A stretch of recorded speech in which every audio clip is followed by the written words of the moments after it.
তো হ্যালো বন্ধুরা, আমার হাতে যে মোবাইলটা দেখতে পাচ্ছ, এই মোবাইলটা আমি 5 দিনের জন্য মাটির ভিতরে রাখতে যাচ্ছি। তো 5 দিন পরে মোবাইলটার সঙ্গে কি হয় সেটা দেখার জন্য ভিডিওটা লাস্ট অব্দি দেখতে থাকো। তো চলো এখানে মাটির ভিতরে ভরবো, তো আসো এখানে মাটির ভিতরে ভরা যায়।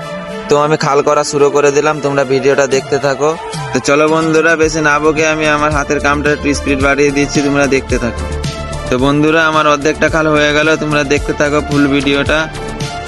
তো ভাই আমার খাল করা কমপ্লিট, আমি আমার পকেট থেকে মোবাইলটা বার করে নিচ্ছি। মোবাইলটা এবার আমি খালের ভিতরে ভরবো। তো তোমরা দেখতে পাচ্ছ আমার নতুন মোবাইল Vivo V14 Pro।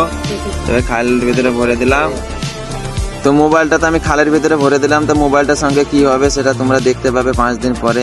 মোবাইলটা তো আমি ভরে দিলাম ভাই, কিন্তু আমার মনে তো অনেক ভয় লাগছে। আমার 55,000 টাকা দামের মোবাইল যদি কেউ এসে নিয়ে পালায় রাতে রাতে। তো ভাই ভালো করে মাটি চাপা দিয়ে দিলাম। ভাই আমার 55,000 টাকা দামের মোবাইল, তাই জন্য আমি ভালো করে উঠে পাতে করে দেবে দিলাম। তো পানি এনে এখানটাকে লেবেল করে দেবো, যাতে কেউ বুঝতে না পারে যে এখানটাতে কিছু আছে। তো পানি দেওয়ার পরে এইখানটা আমি ভালো করে হাতে করে লেবেল করে দিলাম। তো এদিক থেকে আমার বন্ধু হাত বাড়িয়ে 5টা লিখে দিল। তো চলো 5 দিন পরে দেখা যাবে। তো ভাই ভিডিওটা যদি ভালো লাগে তো একটা লাইক করো, আর এই ভিডিওটা নেক্সট পার্ট দেখার জন্য চ্যানেলটাকে অবশ্যই সাবস্ক্রাইব করো। চলো নেক্সট ভিডিওতে দেখা হচ্ছে।